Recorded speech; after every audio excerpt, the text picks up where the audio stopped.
This year's theme is essential, and we sure are, because we keep the motoring public moving across North America.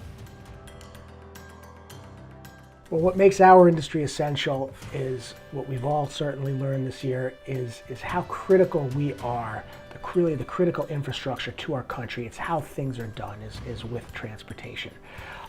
It's how first responders get to the emergency. It's how ordinary citizens not only get to their doctor's appointments, but are able to do their necessary day-to-day grocery shopping, etc. Everything really falls apart without functioning transportation, and that is why we are an essential industry. I think there are a lot of intangibles that really make somebody essential, like your ability to lead in hard situations, being somebody that your company really trusts and people in your company really trust, or somebody who really embraces change and finds opportunity in it. When everybody around you is panicked, you're really a signal or a sign of strength.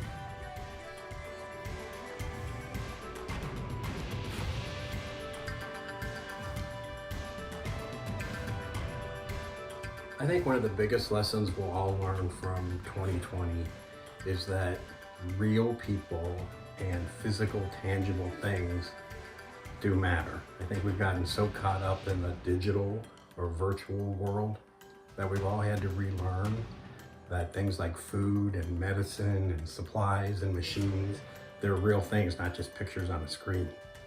And that guess what? Face-to-face contact and get-togethers, they matter.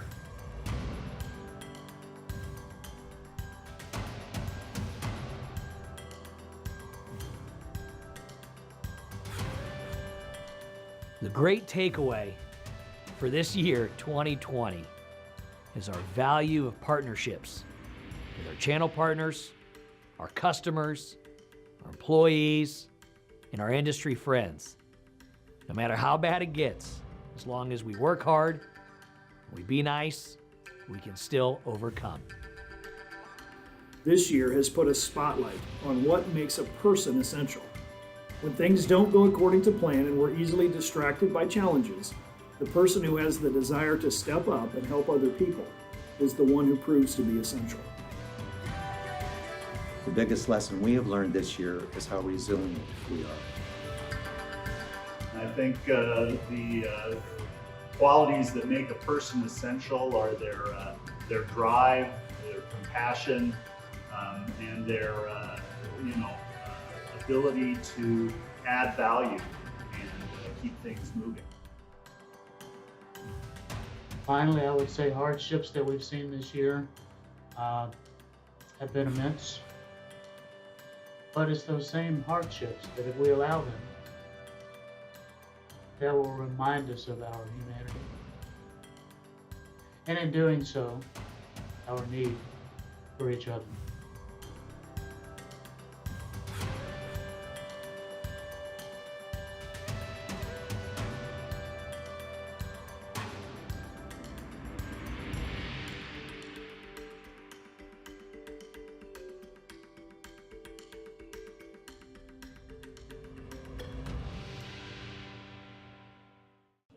Good evening, ladies and gentlemen. I am your host tonight, Dave Shapiro, your friendly neighborhood rep.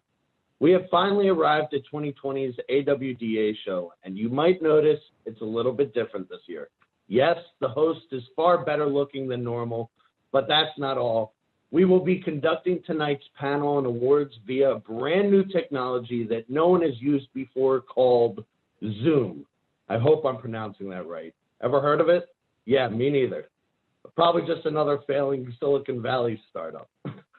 It's not often I have the stage to myself, so before I do something crazy like call Larry up on screen to join me, I would like to make a shameless pitch on behalf of this week's title sponsor, the Manufacturers Rep Council.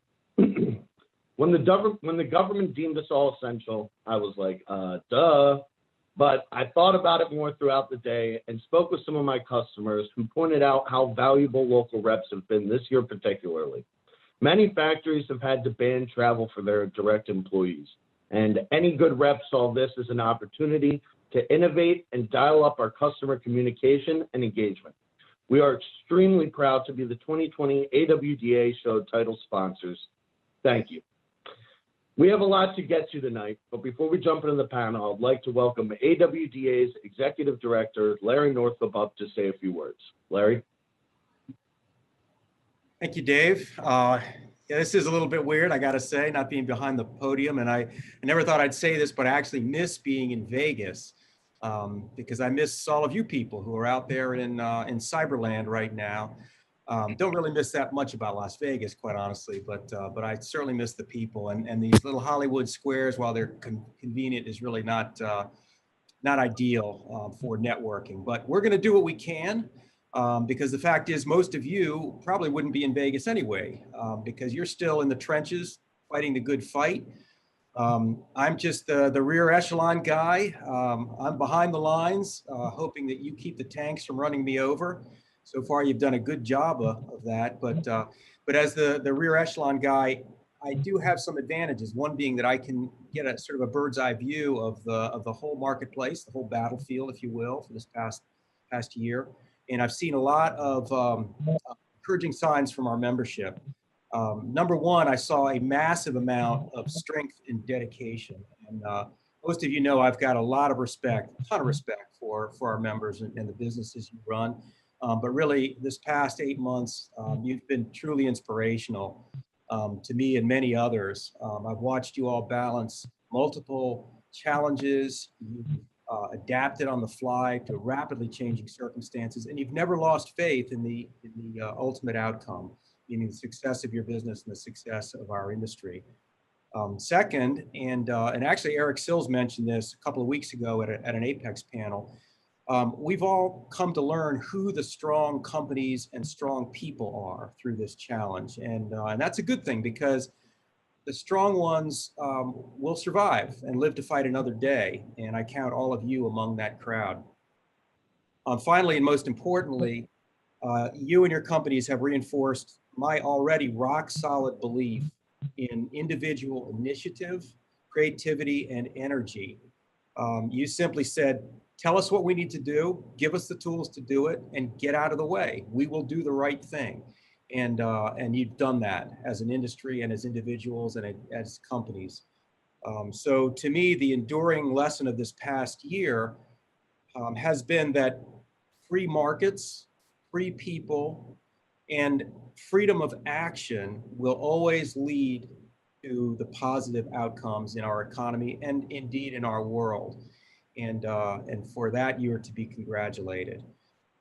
Now I would like to turn the podium, as it were, over to my good friend, my partner for the last 2 years, and your great chairman, Mr. Mauro Cifelli of Vast Auto Distribution. Mauro.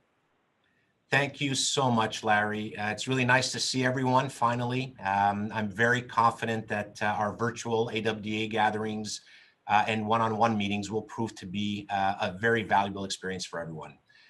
As I look back on my time as chair of AWDA, I'm struck by the resiliency of our community. In the past few months, we displayed our resiliency through the challenges of COVID-19. The value of our community through our association is clear. AWDA demonstrated that over and over again in 2020. Here are some of our achievements. We continue to strengthen our partnership with the Auto Care Association through collaboration and communication. I work closely with past Chairman Bobby Siegel, President Hamby, and the Auto Care Board to ensure we had representation on the Auto Care Association's board.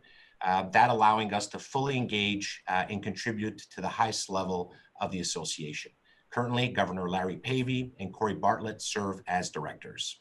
Some fresh news off the press, the uniting of two of the Auto Care Association's communities, AWDA and HDDA. We recognize that the issues and challenges that bind heavy, medium, and light-duty aftermarket distributors far outweigh our differences. In bringing these two communities together, we can take advantage of things like market opportunities and resources, including technology, market intelligence, education, and much, much more. A special call out to AWDA's and HDDA's leadership for their insight, and a special thank you to Cliff Hovis and Larry Northup for making it happen.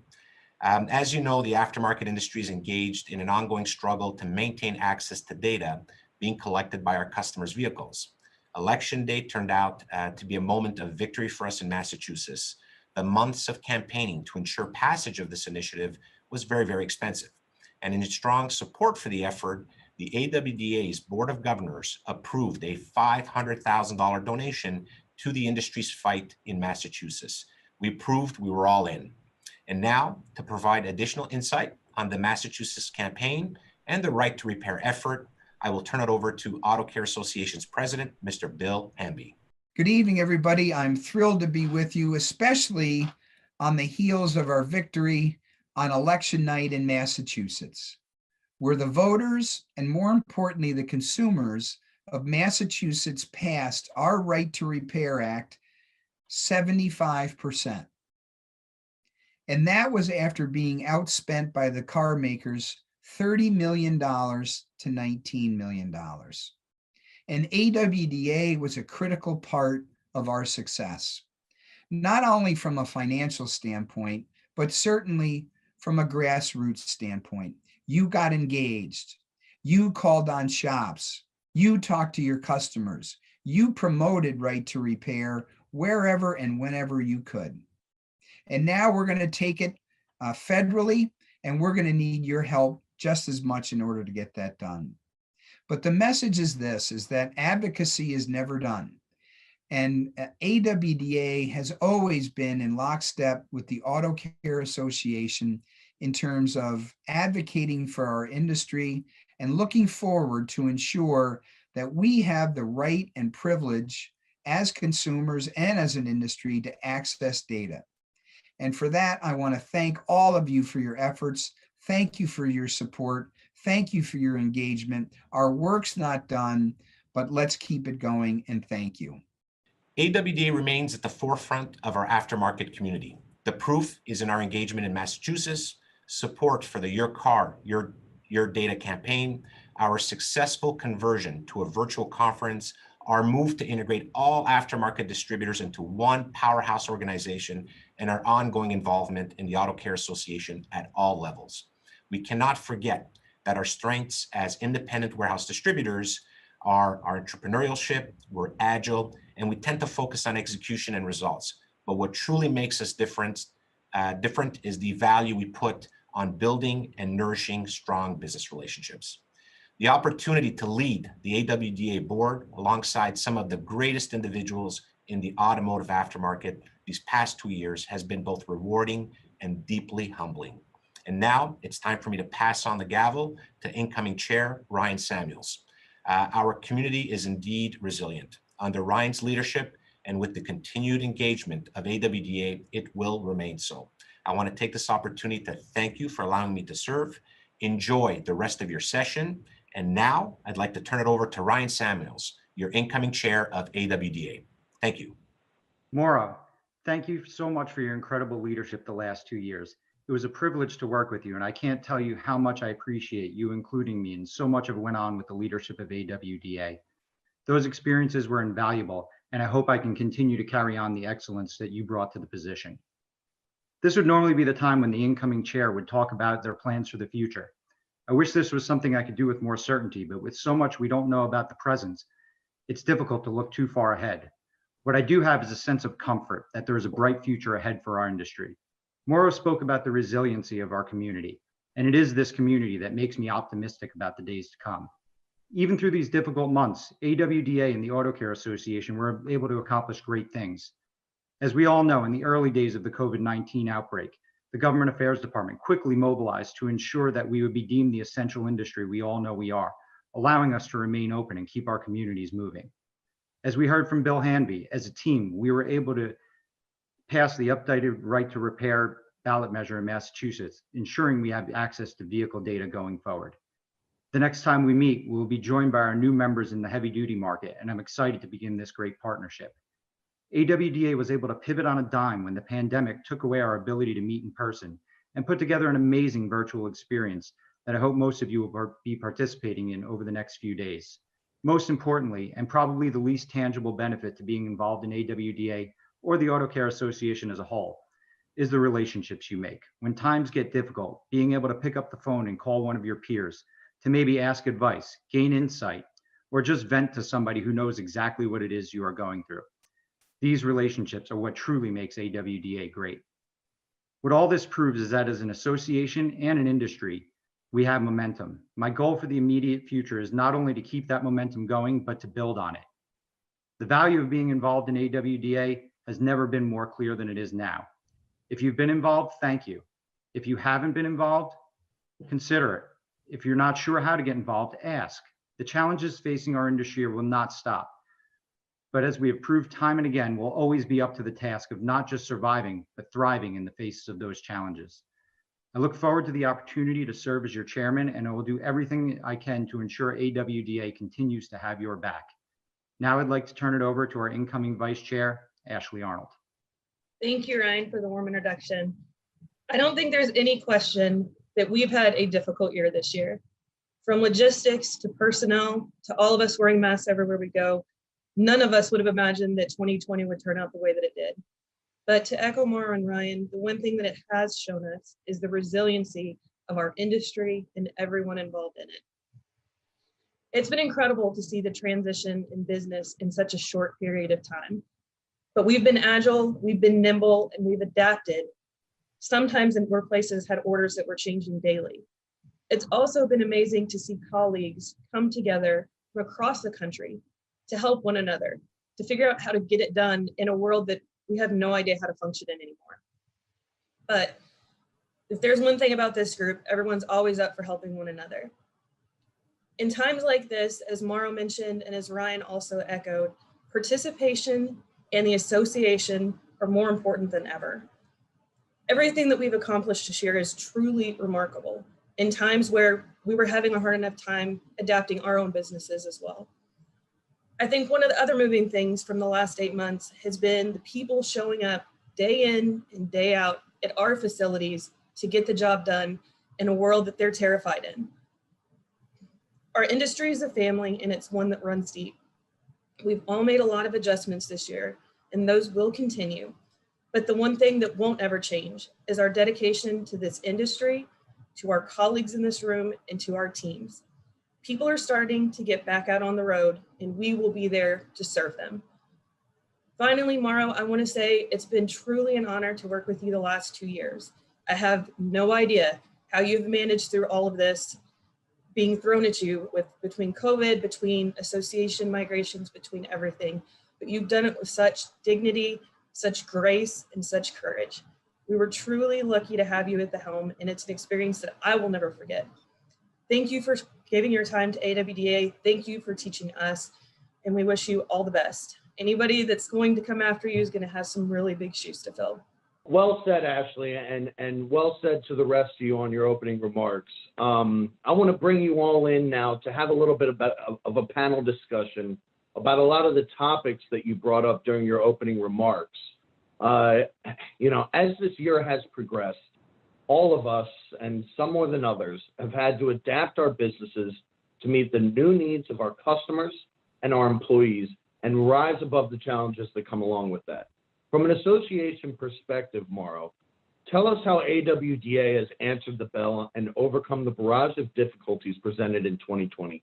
What sort of changes did you need to make to better serve your members? And are these solutions temporary, or will this become AWDA's modus operandi? Well, in my opinion, Dave, the crisis presented a huge opportunity for AWDA. While the pandemic and the restrictions that came with it forced many associations to rethink the way they engage with their members, it also presented a huge opportunity for associations to truly step up and demonstrate the value to the stakeholders. The context during COVID did change, but the association's focus did not, and our focus continues to be to deliver value to our members.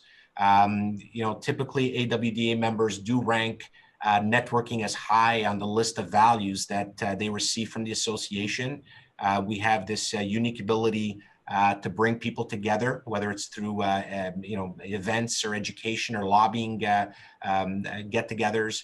With the current challenge, trying to find new ways to keep the stakeholders engaged, obviously was created some additional challenges for us. So what we wanted to be is to serve as some sort of an information hub for all of our members. And the way we accomplished that was by hosting weekly meetings or huddles with our board and governors. And basically we shared best practices, both personal and company experiences, and how we individually responded to the pandemic. And basically that allowed governors to take these lessons back to their own organizations. As you mentioned in the opening, the session is obviously different. We typically come together during Industry Week in Vegas to host this general session. So we did have to find new innovative ways and platforms for us to deliver not only on this general session, but on two important sessions that the AWDA brings together, one being our one-on-one meetings, and number two is the recognition of the recipients of our exclusive and notable awards. So some challenges, but some really good opportunities for us. Yeah, Mauro, I was lucky enough earlier this spring to get to attend some of those weekly AWDA calls, and I can't tell you how it really kind of kept me in the loop, and I was able to keep my pulse on everything that was going on during a time that we were very disconnected as an industry. So yeah, I can certainly attest to that. Ryan, Mauro mentioned a bunch of the initiatives that have taken place. As incoming chair, do you see this continuing, and are there more innovations to come? Well, I certainly see it continuing. I mean, I don't have a crystal ball at all, and to know when, hey, or when's the next time we're going to be able to get together in person. I don't think any of us really know that. So I think, continuing on providing that value any way we possibly can to our membership is going to be paramount. And also I think some other stuff that came out of this that is of great benefit to our members is that we saw across communities within auto care, people working together, where a lot of times, we all operate in a vacuum within our own communities. There was a lot of cross collaboration between communities, and not only just within auto care, with some of our sister associations as well, whether it was, how to combat, COVID, or whether it was, fighting the automakers in our ballot initiative in Massachusetts. There was so much collaboration and teamwork that was done during this time. I think, building on that is going to be paramount to all of our future success. So, I definitely see a lot of what went on here. Hopefully some of it can happen in person. But if it can't, continuing on using, platforms such as we're using now, for sure. Okay. Ashley, I was lucky enough to get to serve on the Yang Council with you, so I know what you bring to the table. Tell us a little bit about some of the changes you might see in the future for AWDA, and what you and Ryan are going to do as the dynamic duo chairing AWDA. I mean, I think that the opportunities are endless. As Mauro and Ryan already hit on, people are starting to look outside their communities to find different synergies. I joked about 4 years ago, I served on the Market Intelligence Committee, and they kept asking questions about what are your service, like, what are your installer customers want? What do your guys on the street want? And I said, they're right down the hall in CCPN, go ask them, and you've really seen a transition of that over the last year, especially. I mean, you look at the collaboration between AutoCare and AASA, MEMA, that was huge, something we've never been able to accomplish before. So I would like to continue looking at where those synergies make sense, because we're all better together. We're all better when we collaborate. We're all better when we listen to each other's ideas. Back to relationships, that's been one of the things that's been paramount during these times, is being able to ask somebody, how are you doing on order fill? What are you seeing in your market space? Or, just bounce ideas off of them, because we've got a lot of brilliant people around those tables. And a lot of them have good ideas if we just listen. So I think on a go forward basis, it's really imperative to make sure that we stay open-minded about what could be instead of what always has been, as Mauro has very clearly demonstrated this year. Thank you, Ashley. And to wind up this question, Larry, you're the one who has to herd all these cats. Is the direction the AWDA going in the right direction? Have the innovations helped quell a lot of the issues that we faced this year? And are these initiatives here to stay? Yeah, I've always looked at AWDA as kind of a conduit between the membership, the people who are watching this presentation tonight, and the association staff. And the association staff, they're the ones who get it done, whether it's the government affairs team who really stepped it up this year, the communications team that really stepped it up this year, the events team that completely changed their direction. They're the ones who get it done. But they need the input from our members. And that's what AWDA and the other communities, quite frankly, provide. I'm very proud of AWDA. I think we do it as well or better than anyone in terms of that information. Mauro and you, Dave, and some of the other folks have mentioned the board meetings that took place regularly every week during the sort of the teeth of the COVID pandemic earlier in the spring. And at its core, that was a communications venue. That was getting information between members and also from our association. We had presentations from some of our staff. I remember Tom Tucker talked, some government affairs issues, and to funnel it down to the rank and file. Most people know all of the program group heads sit on our board. Soon to be added to that, the two heavy duty program group heads from VIPAR and HDA Truck Pride. But that's the venue to get the information down. It also is the information to get the venue to get information back up from our members. So it really is a conduit. I think that value was proven this year more than perhaps any other year, and that is going to stick for sure. I can't tell you how many times other staff members come to me and say, hey, Larry, you got an AWDA member in this area or in that area.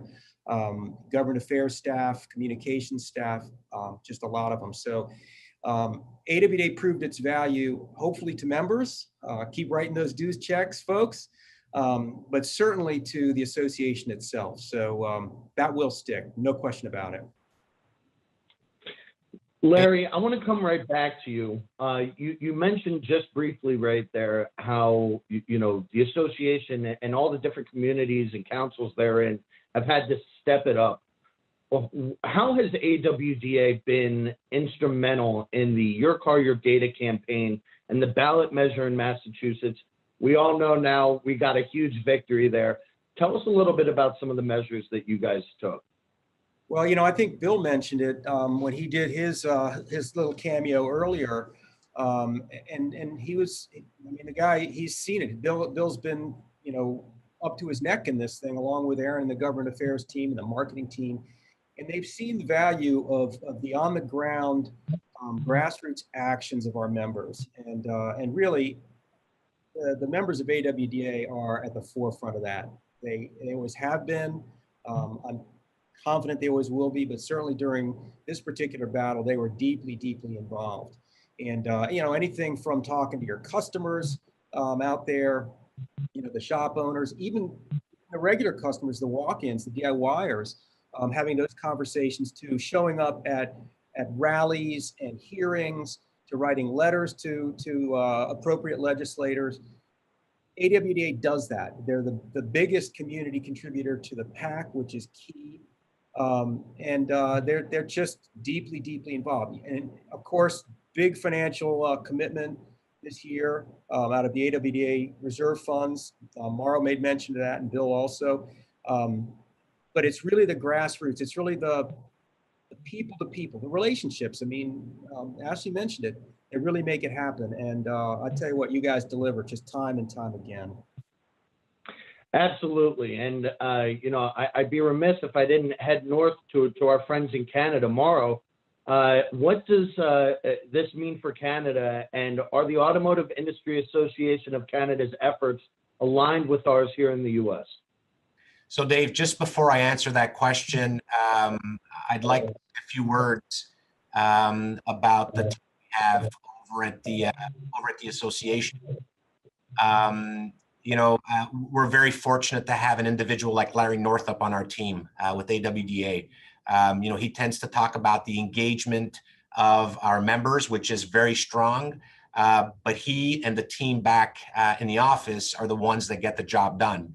So when we refer to all the initiatives that we talked about over the last little bit, those are all being, led and driven by Larry and his team. So we are very, very fortunate to have the quality of individuals like Larry and the members of his team. So working for us. So really happy about that.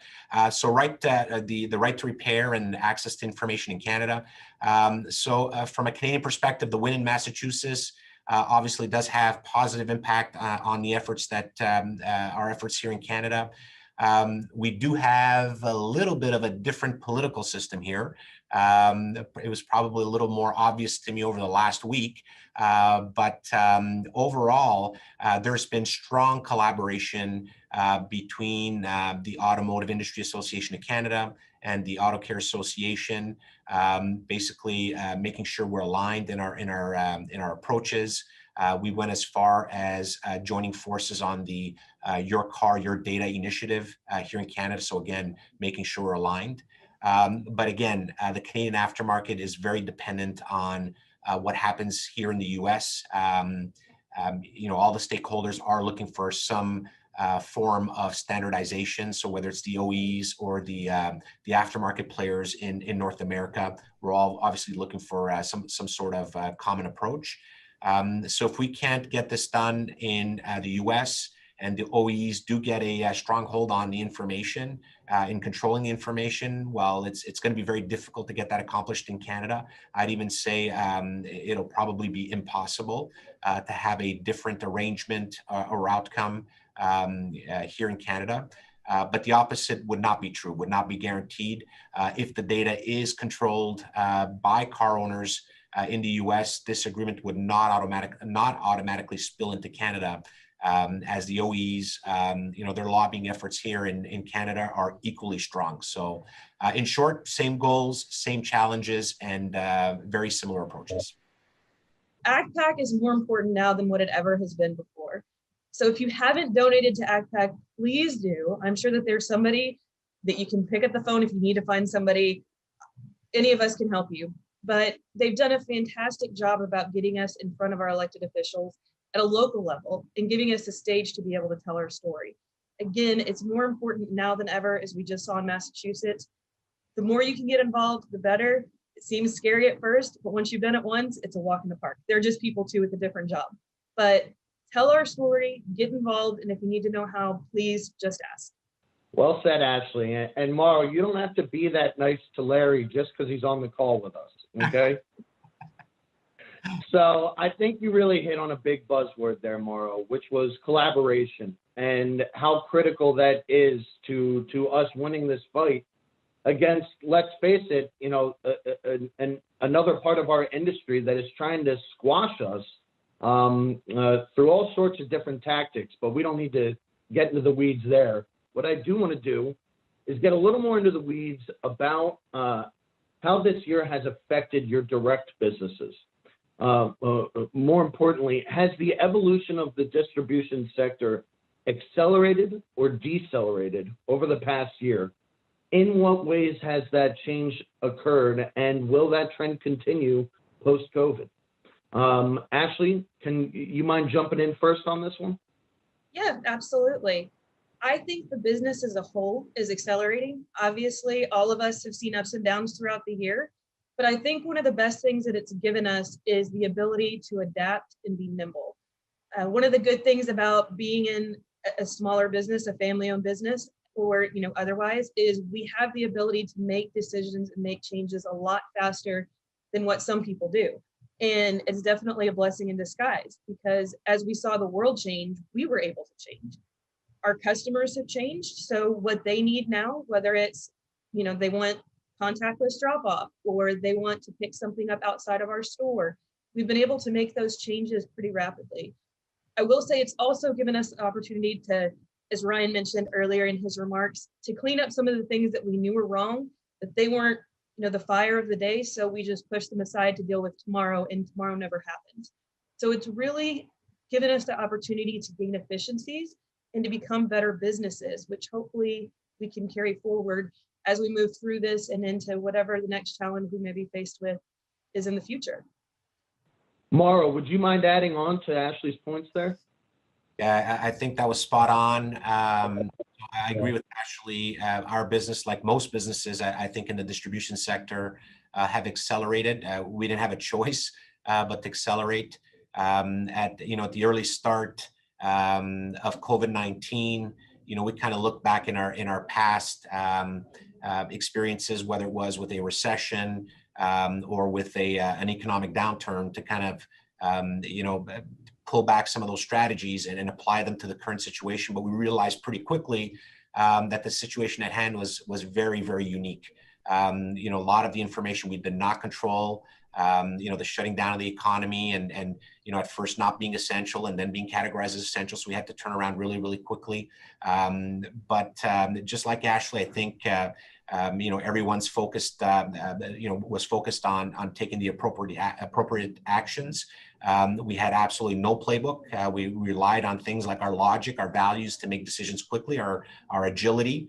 But there has been, acceleration in the business. Most of us took advantage of the costly lessons to reimagine the business and look for efficiencies and better ways of doing things. And so, we did see a bigger adoption of all things digital. So the crisis did highlight the importance of a digital transformation, whether it was from an e-commerce standpoint, prompting many of us to invest in things like online training, digital sales tools, and other types of online capabilities. So as much as it was a huge challenge for those that took advantage of COVID-19, could extract some good opportunities from it. Well, as we try to make those changes and change with the accelerated portion of the business, obviously this has presented business challenges that in many cases spills over into our personal life. Ryan, do you have a story or an anecdote you can share about this happening to you and the Samuels distributorship?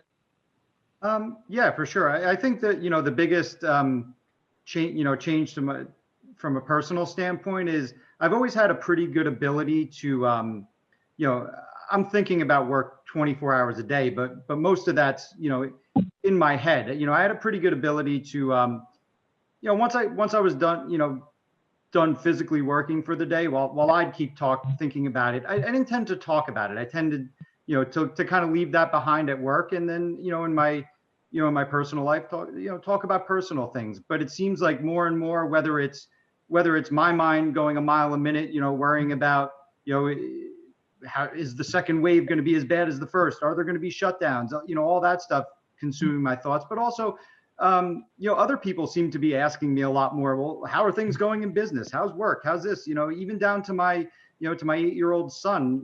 He's got a lot of questions surrounding it. So I've found where I always kind of had that little luxury of, while I'm thinking about it, not having to talk about it when I wasn't there.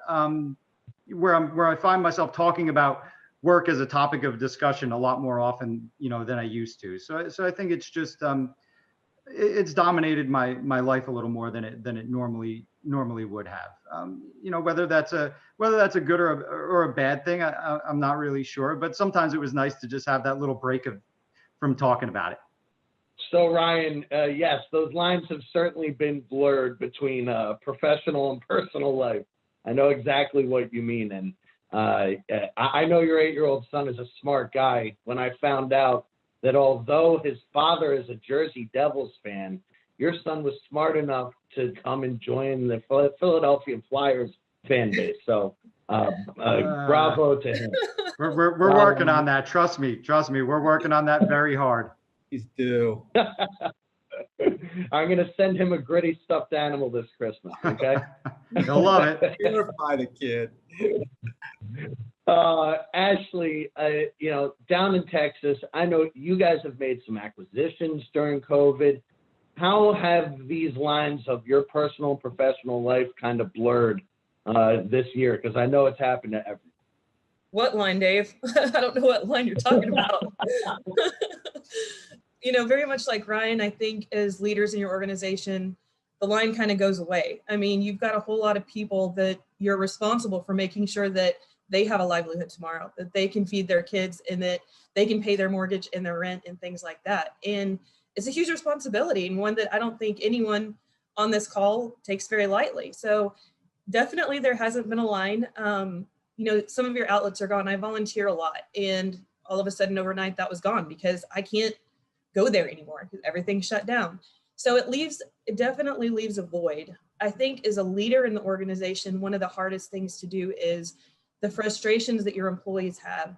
Their lives have been severely impacted too. They can't go out to eat anymore. They can't go see their friends anymore. They can't go do things to check out of work in the evenings like they used to. And it definitely causes frustration. So figuring out how to keep positive and lift their spirits while at the same time doing your job and taking care of things that are a problem behind the scenes has been a challenge, but also a great opportunity to learn. I will say that I lean very heavily on my industry friends during this time. It's been interesting because since we're all kind of in the same boat, we talk all the time, whether it's to vent or to ask questions or whatever, sometimes just send funny text messages to lift somebody's spirits during the day. It's been incredible to have that camaraderie. And, that's another huge thing that AWDA brings to the table. So definitely that has helped in my personal life on a day in and day out basis.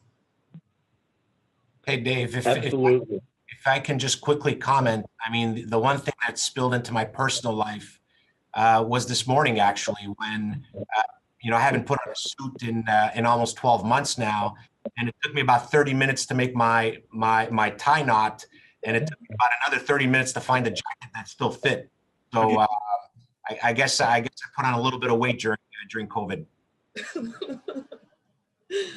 I know what you mean, Mauro. I've been wearing sweatpants for so long now that I've started calling regular pants hard pants.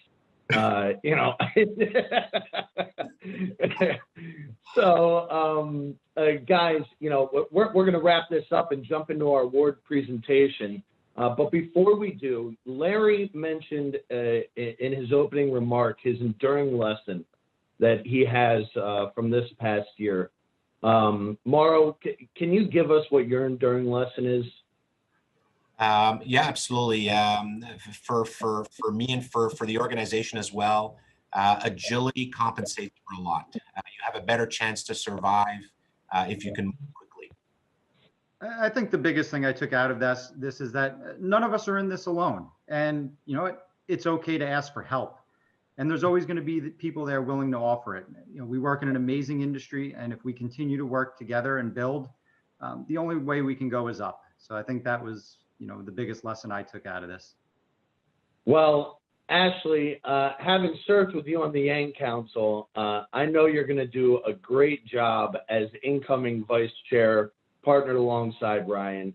Give us your enduring lesson from the last year. I know that over the years, everybody always says that the only thing consistent in life is change. But this year we learned that the world can literally change overnight. And to be able, as Mauro said, to adapt to that makes us better leaders. And it does allow us to continue on and to get to the next level. Thank you, Ashley. Thank you, Larry. Thank you, Mauro. Thank you, Ryan. I couldn't be happier to be here on our digital stage with you tonight. So thank you for having me.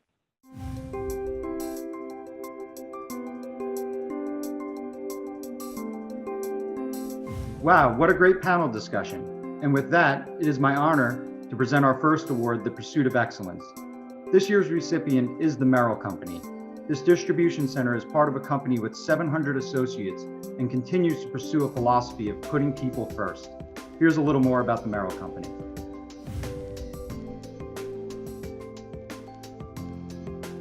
They are passionate about the aftermarket and are great representatives of what our industry stands for. They are active in supporting our most important initiatives. Whether you speak to one of their contributors, customers, suppliers, or even their competitors, they all have nothing but positive things to say about this great organization. The Merrill Company is a shining example of maintaining high standards and achieving success. Its stakeholders in the company are truly dedicated to this pursuit of excellence in all facets of the business, internally and externally. Their people are a high energy, quality bunch of people that represent the industry well. I'm proud to see AWDA recognize the Merrill Company in its Pursuit of Excellence Award. The Pursuit of Excellence Award is very special when it's won by an organization. And this year's organization, Arnold Motor Supply and the Merrill Company, is a very special organization. To know them is to know the excellent culture that they've developed, and thus each and every employee there is constantly in the pursuit of excellence. To Dennis Spooner and the entire team at Arnold Motor Supply, congratulations on winning the 2020 Pursuit of Excellence Award. 2020 has been a challenging year, which makes it all the more meaningful to be recognized in the midst of these challenges. It's a testament to Dennis Spooner, who has set a standard of excellence, and to all the people in this organization who come to work every day determined to make a difference for someone else. It is now my pleasure to present the 2020 AWDA Pursuit of Excellence Award to the Merrill Company. Joining us now to accept the award is Dennis Spooner. Thank you, Ryan. Good evening, everyone. On behalf of the Merrill Company and Arnold Motor Supply, I couldn't be more proud to accept this award for our associates. The pursuit of excellence to me means that we strive to be better tomorrow than we were today. What is the one extra little thing that we can do to help our associates, our customers, or our vendor channel partners excel in all that they do? I believe we are all in this industry because we enjoy helping each other. My sincere appreciation to AWDA and the Auto Care Association, who have helped all of us, especially this year, navigate through some very difficult times. The Merrill Company is a proud member of the Aftermarket Auto Parts Alliance, Auto Value, and Bumper to Bumper, whose motto is "Service is the difference, we get it." And with their help and the help of our valued channel partners, we were able to provide excellent webinar training for our customers during the early days of the pandemic. Those efforts have shown the entire supply chain that we're all in this together. I wish we were in person in Las Vegas at the general session, but I want to thank Larry and his team for allowing us to have the cocktail reception at the same time. Cheers, everyone.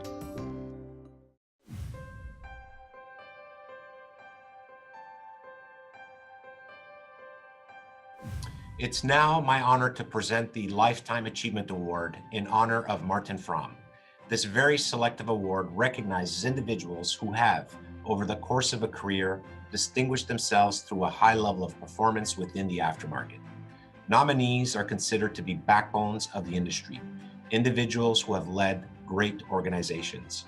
This year's recipient is Fletcher Lord Jr. Fletcher has been involved in the automotive industry for half a century and is currently the chairman of Replacement Parts, Inc., a company that traces its roots back more than 100 years. I have the privilege of knowing Fletcher, and over the course of his successful career, he has distinguished himself through his integrity, his commitment to the industry, and his achievements. He has dedicated time and resources to serving our industry. Here's a little more about this lifelong leader. He knows this business from top to bottom.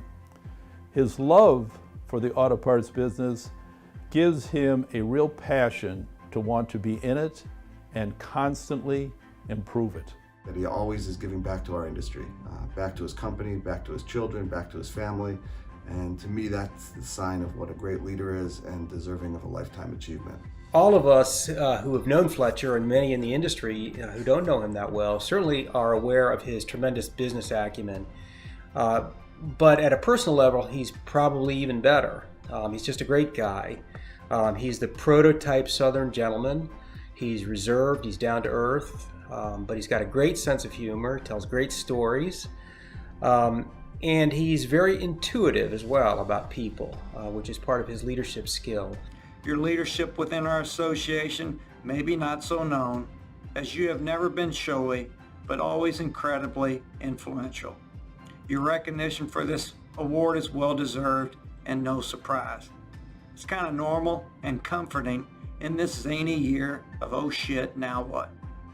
You were a great competitor, a good friend, and I want to tell you one more time, it wasn't me that was going into your stores and soliciting your people. When I think of integrity, when I think of the good old aftermarket, I think of Fletcher Lord Jr. He and his company is still an outfit that when you do business with, their handshake and their word is their bond, and you can go to bank on it. That is some lifetime achievement.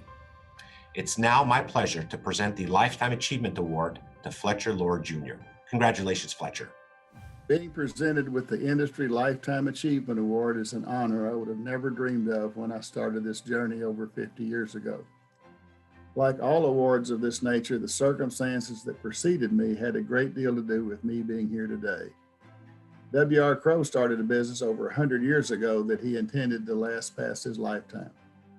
My dad, Fletcher Sr., joined the company during the Depression, and when he thought about retiring, he didn't sell the business, but allowed my brother and I to start our careers in a good, well-managed, financially sound company full of great people.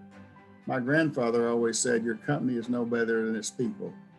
The industry past for the last 52 years has had many different turns that in lots of ways offered opportunities that benefited our company. The leadership of our company benefited by the nurturing of some of the best people in this industry. People like W.R. Crowe, A.B. Brown, and Bob Raff, and others at every level of the company. These leaders produced the people that Bobby and I have spent our careers with.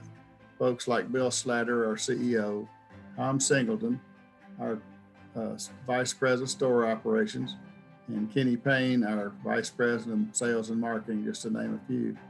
These people helped to develop an outstanding group that makes up our company today. As our company grew mostly by acquisition, many additional great people joined our company and contributed to our successes. Lastly, if after me there was no one in the ownership to keep it going, we would have gone the way most companies do. But we were lucky enough to have a fourth generation come aboard and take the reins. We have just grown our family by adding 2 additional great companies that would have never happened if we did not have the next generation of leadership coming along. Fletcher III, Ben Butler, Crowe Lord are firmly in the saddle and putting Bobby and me out to pasture. This as it should be. As you can see, a lot of good stuff had to happen for me to be accepting this award today, and it all did. I did not make the train. I just got to be the engineer for a few great years. Again, I want to thank the industry for this recognition and all the people in our company who made it happen.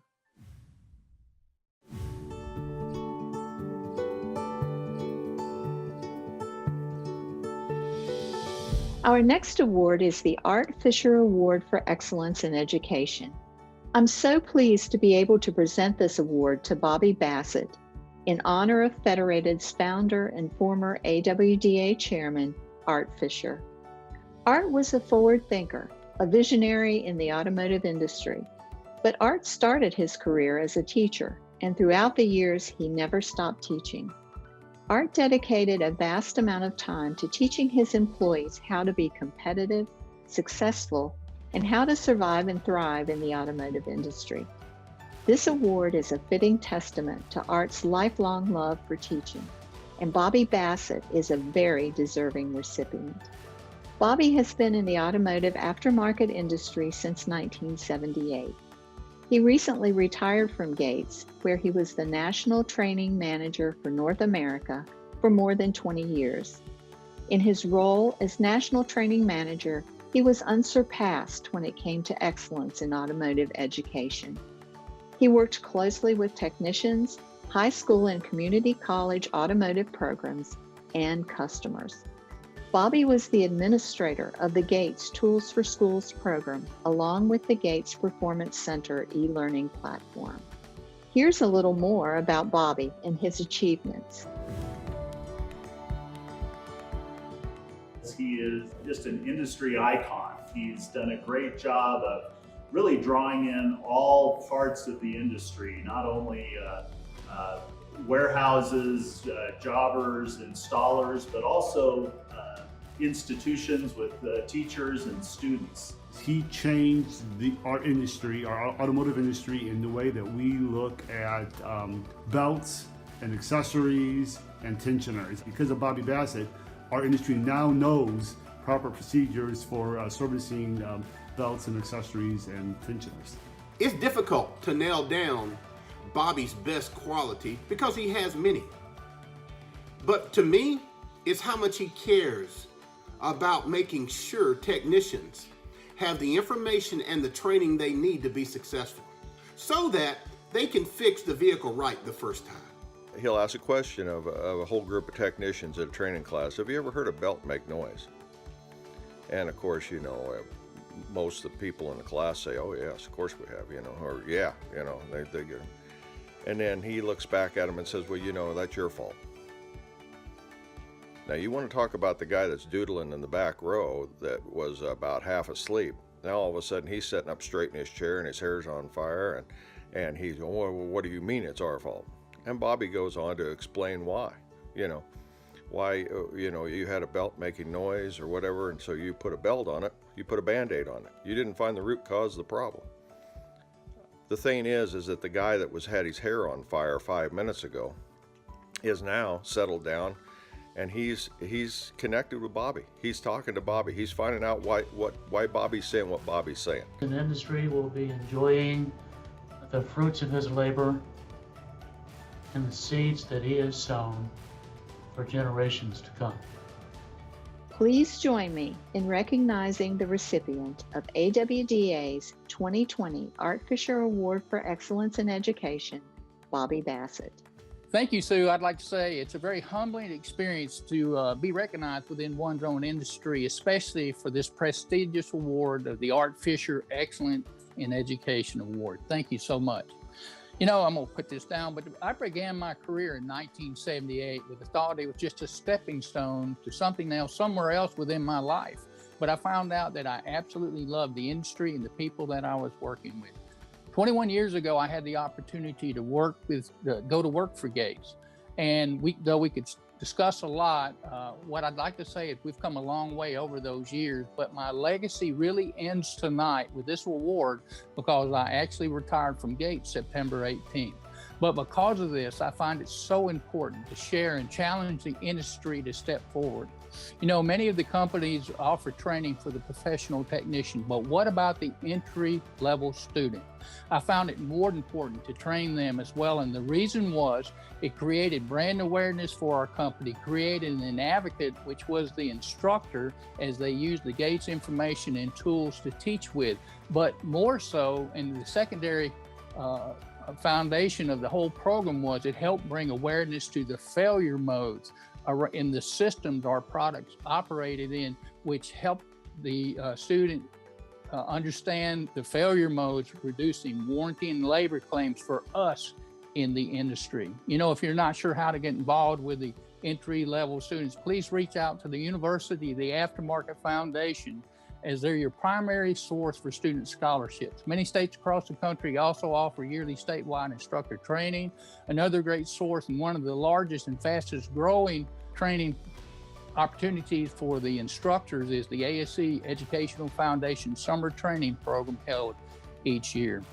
You know, as I wind down, I'd like to thank all my industry friends for everything they've done for me over the years, all the camaraderie as we worked on shows and special projects or training functions and even the skills competitions. Thank you so much for that. I'd like to thank the Gates management and the Gates sales team, not only in North America, but globally, for believing in our training mission and helping to grow specifically the Tools for Schools program for the instructor. Good luck to the students that receive the scholarships in my name. Please know you are entering a wonderful career that will take you anywhere that you desire. Always continue to search out for that next plateau and never stop learning. Lastly, I'd like to thank my wife, Betty, and our two sons, Seth and Ross, because without their love and support, much of this would not have happened.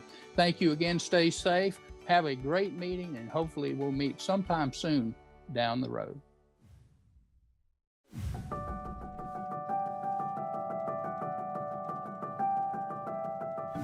Our next award is the AWDA Outstanding Leadership Award in honor of Jack Kramer. This is a unique year for everybody, and we have a unique award. We have two recipients this year, each the head of one of our major trade associations. It's Bill Hanvey, President and CEO of the Auto Care Association, and Paul McCarthy, President and CEO of AASA. I had the honor of serving on the committee that made the selection. And let me give you a little insight to why we selected these two. First, they are leading the fight in one of the most important battles our industry has faced in many years. It's the battle over who controls telematics. And I imagine you'll be hearing a lot about that during the next few days. Well, these folks are leading the fight, and I have to tell you at this point, I think we may even be winning, thanks to their efforts. And the second, I've been in this business quite a while. And during all this time, one of my major criticisms was our trade associations never worked together, often at cross purposes. And aside from all the other problems of duplication, resources, etc., we did not present a united front to the outside world. That was a major handicap. These folks have changed that. They've gotten together. They've got our two associations working together. And that's a major, major accomplishment. That's why they got the award. So now let's learn a little more about these two people.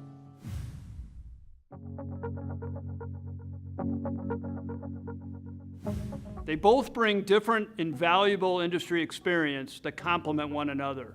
They both lead associations that work hard to represent and advance the business interests of their members.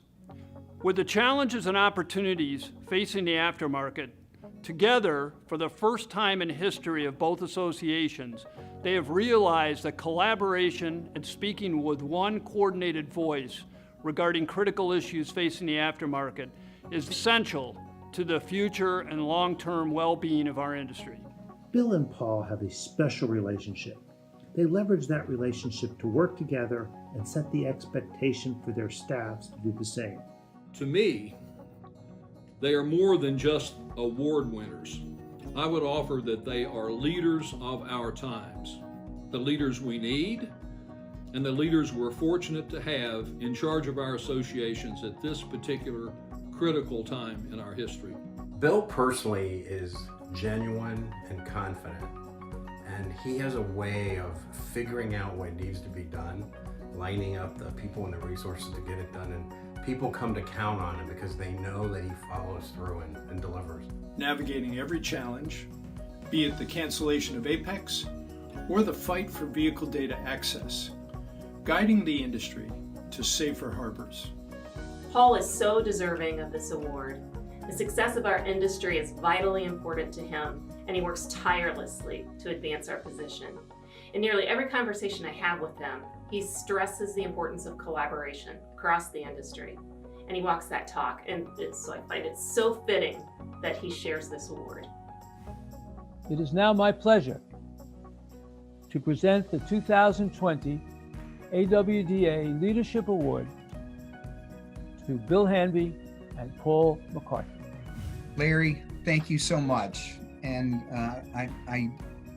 I've had quite a while to prepare for this, but I didn't write anything down because I wanted my sentiments to come from the heart. And the one thing that really occurs to me in being honored with Paul tonight is that really AWDA stands for family. And in my career, I started calling on those family-owned parts stores in upstate New York. And that foundation of family has carried me throughout my career, and our industry is really quite a family. And I want to thank all of you for making me part of your family. I want to thank my family for moving 6 times, for the games that I missed and the nights that I wasn't there, but you supported me in my dreams and often putting yours on the back burner. So Chris, Katie, and Liam, thank you for sharing in this success. It's been a tough year that I'm sure everyone can attest to, and admittedly so. There have been times where I've asked myself, why me? Why at this time? And I guess that at the onset of the pandemic, I really made a vow to myself to do the right thing by the membership, and that the membership would take care of us. And you certainly have, and tonight is just one piece of evidence of that. And I'm just so humbled to accept this award with Paul tonight. But I also want to acknowledge those frontline essential workers that go to work every single day behind the counter, those men and women that ensure the freedom of our mobility as a country. And I want to acknowledge all those men and women and thank them for being true leaders. So thanks to all of you. Obviously, it would have been so great to do this in person. I miss all of you tremendously. And just the camaraderie and the family to be part of is just acknowledgement enough on my part to say thank you.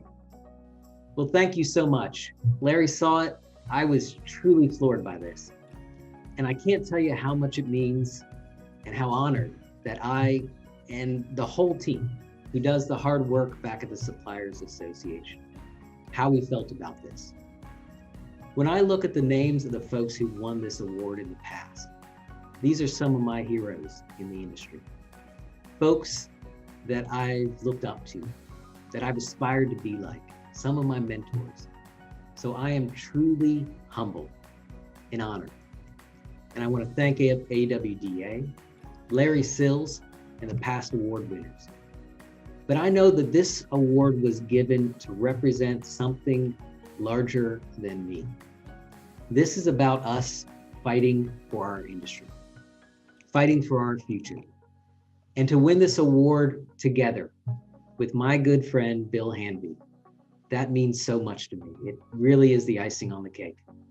Because where we can make a difference, where it makes sense, we need to come together to give our industry a strong voice so that we can win the fights we need to win.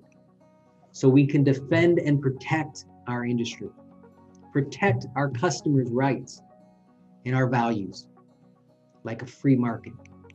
That's what we're fighting for when it comes to consumer choice on where and with what parts their vehicles are serviced.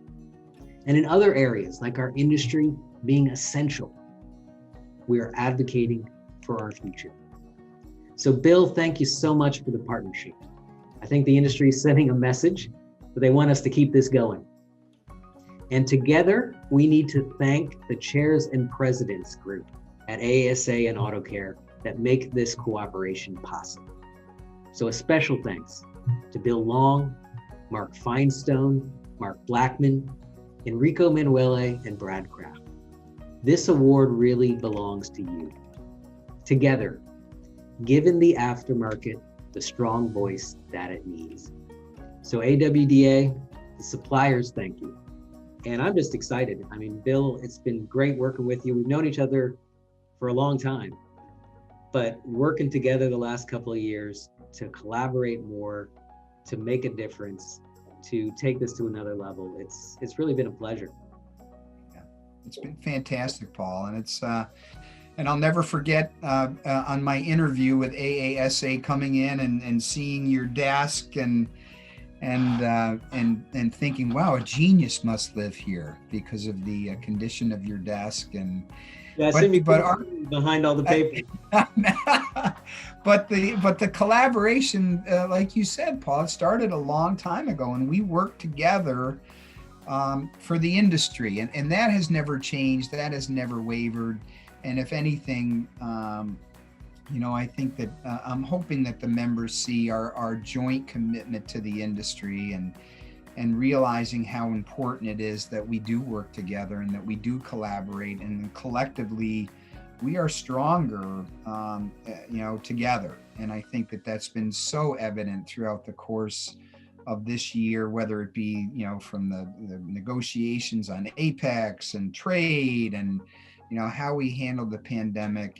We've been in lockstep together. And, I do want to thank Bill Long too. And you acknowledged Bill during your presentation, but Bill brought us together. And he introduced me into this crazy association business. And I want to acknowledge that and thank him for all that he's done. But it's been truly a pleasure building upon our relationship, Paul, and more good things to come for all our members, I would hope. Yeah, very well said, Bill. And, it is amazing just that list that you had of all the things we've been working together on. There's also data. There's this federal bill we're working on together for consumer choice, the government model for when we do get access to data. I mean, it's an impressive list. And you said it right. It's all about what's best for the industry. And, you also said it. This is just a start. We have a lot to do to advocate for the industry. And this collaboration is going to be even more important as we look to this recovery, as we look to the future. So thank you, partner. Yep, and thank you, partner. It's been great, and more good things to come, everybody. Congratulations again to all of our 2020 award winners. We all realize that it's just not the same without the actual applause and the personal congratulations, but we promise to make it up to you in 2021. Thank you again to our distinguished panel, to Ashley Arnold, to Ryan Samuels, and to our great chairman, Mauro Cifelli. Merci, mon bon ami, Monsieur Cifelli. And a big thanks to Dave Shapiro for his help with this program. And I'd be remiss in not extending our organization's heartfelt condolences to Dave and his family for the loss of our friend and his dad this past May. Rest in peace, Jim. Thanks to our wonderful sponsors on the Manufacturer Rep Council. You all are absolutely solid, and we really appreciate your support. And for most of you, a couple of announcements. The one-on-one meetings will begin tomorrow morning at 11 a.m. Eastern Time. Although a few of you have set up earlier meetings, good for you. This is all about the networking.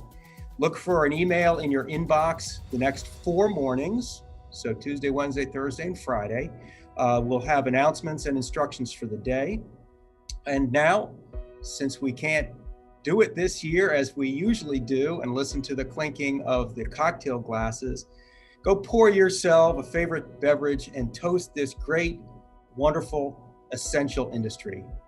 Have a great afternoon and evening, everyone, and a great few days of one-on-one meetings. Thanks very much. Actually, before we go, we have one more honor to present. Hello, my name is Mauro Cifelli, and I am the President and CEO of Vast Auto Distribution and the current Chairman of the AWDA Board of Directors. As everyone knows, the COVID situation is unprecedented, and there really is no how-to manual that outlines these steps and actions to take in such challenging times. What struck me the most is how AWDA, through Larry Northup's leadership, brought us together as an industry from all over North America to facilitate the development of ideas, the sharing of experiences, and even at times the solving of problems. As the current chairman of AWDA, I've had the opportunity to work closely with Larry over the last 2 years, and it's no surprise to me that during these very difficult times, he stepped up and committed to a team approach to protecting and looking after the interests of the members of our AWDA community. If you ask Larry, he'll tell you he was just doing his job, but he did go over and above. On behalf of the entire team here at Vast Auto, we want to thank you for your dedication and for your leadership. It is a true pleasure working with you. You talk about industry awards. If there was one for trade association experts, it'd go to Larry Northrup. This guy came with AWDA and the Auto Care Association about 20 years ago, knowing nothing about the aftermarket, and he's developed with the same passion and determination that the rest of us have. He's a tremendous aftermarket leader and takes care of us in each and every way. He's always got our back, and Larry, we got your back. You're the greatest in the nation, and we're so glad that you lead us in the independent aftermarket. Thank you, and congratulations from all of us. Larry, just a quick minute to let you know how much you are appreciated by the AWDA membership and myself. Your dedication towards AWDA and our organization has been unwavering. You are a great asset to me when I went through the chairs and during my chairmanship, and I know you are a tremendous mentor to the younger members of the board. You encourage involvement and action. We are very fortunate to have you as a leader of AWDA and an auto care advocate. I'm proud to call you my friend, and congratulations. Larry, I know you don't want an award, but you're gonna have to sit there and listen to us say good things about you anyways. So I'd like to thank you on behalf of the industry. I'd like to thank you personally. I'd like to say that behind the scenes at AWDA, the Manufacturers Advisory Council, you're the one constant that makes any of the leadership that goes through the chairs look smarter, more organized than we ever could be on our own. And you deserve a lot of credit. So Larry, take some time, enjoy the accolades, and thanks for what you do. Hey Larry, congratulations on this well-deserved honor. Your passion and dedication to AWDA and our industry have been invaluable. You're a true professional. Congratulations. An aftermarket champion, that's Larry Northrup.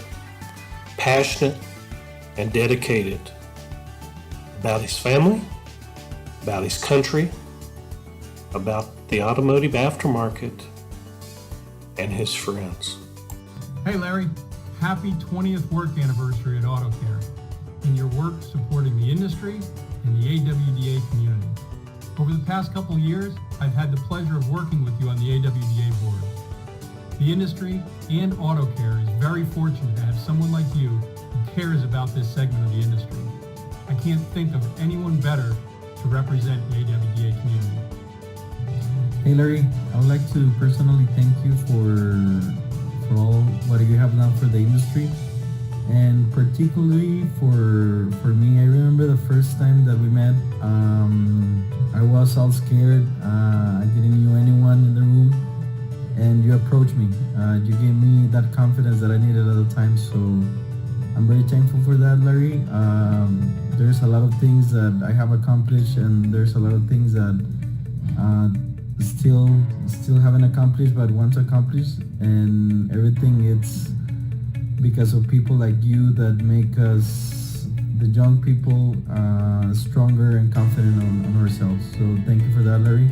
I really appreciate it, and enjoy the moment. I think the first thing that you notice about Larry is his incredibly infectious smile and his laughter. He works around a table full of some pretty type A personalities, and he never manages to lose his lightheartedness, his smile, or his little chuckle as he's listening to the conversations around the room. He truly cares about each one of us, both on a business and on a personal level, and pours his heart into AWDA every single day. In that room, we truly are a family, and he's such a huge part of the fabric of what makes us who we are. Larry, thank you for all you do from us from the bottom of our hearts. We truly appreciate you, and I don't know what we would do without you. Larry, thank you for your leadership this year on the AWDA Board of Governors. You brought us all together when times got tough and gave us real solutions. Without you leading this board, we'd be in trouble. I appreciate everything. Hello, Larry. Greetings from sunny Spencer, Iowa. Just want to take a moment to give a big shout out and a thank you for all that you do for us, for the Auto Care Association, for AWDA, for this entire industry. I'm not sure we'd be where we are without you. So thank you very much, Larry. Hope you're having a wonderful day. Stay safe. Larry, thank you for your hard work and dedication to our industry. Being a new member of the AWDA board, I haven't got to spend a lot of time with you yet. COVID has changed the way we all do business, and especially industry events. You have done a tremendous job guiding us during these challenging times. Thank you for a job well done. Cheers. Hi, Larry. On behalf of the Automotive Distribution Network, its staff, and its members, I want to thank you for the outstanding job you do leading AWDA. Keep up the great work. Hi Larry, this is John Bender, and I just wanted to say thank you for all your leadership with the Auto Care Association and our industry. You have been a tremendous advocate and supporter of the manufacturer rep community. And on behalf of my colleagues here at N.A. Williams and all of the manufacturer rep community, I just wanted to say thank you and congratulations. Hey Larry, it doesn't seem like 16 years we've been working together. I was that incoming AWDA chairman and you were that brand new rookie liaison. It's been quite a ride, my friend. Thank you for all you do. I'd just like to say I'm super happy to be a part of this tribute to Larry. The fact that we had to do it in secret, because if he knew it was happening, he probably would have never allowed it to happen. Larry always says that he's so lucky to be able to work with the best segment in auto care, and I think it's really the other way around. We're the best segment because we're lucky enough to work with Larry. Larry's just a pro's pro. He cares about AWDA. He cares about all of us, and like I said, we're just extremely lucky to have him. Really looking forward to working with him for the next 2 years, and congrats, Larry. Well deserved. Hey, Larry. On behalf of the entire APH team, I want to express our gratitude and appreciation for everything you do to support us and to support AWDA. We could not be more proud to have you on our team. Thank you. Larry, thank you so much for what you do. You are leading the charge on the continued success of the aftermarket and its WDs. I am so grateful for your knowledge, positive attitude, and the drive you have when it comes to advocating for our entire industry. Keep it up, and thank you so much. Larry, on behalf of Auto Plus, AWDA, and quite frankly, the entire industry, wanted to thank you for your leadership during this crazy year of 2020. Your ability to bring us together, to collaborate, to really talk to each other, to come out of this pandemic stronger and more united has been remarkable, and couldn't have done it without your leadership. Thank you so much. I would be hard-pressed to think of an individual that deserves this honor more than Larry Northrop. Larry, your contributions to the Auto Care Association and AWDA have had a major impact on our businesses and our industry. On behalf of Pronto, the group, and all of our members, thank you for everything you do to make our industry better, and congratulations on this award. Thanks for watching this evening's ceremony. Enjoy the rest of the conference and your evening.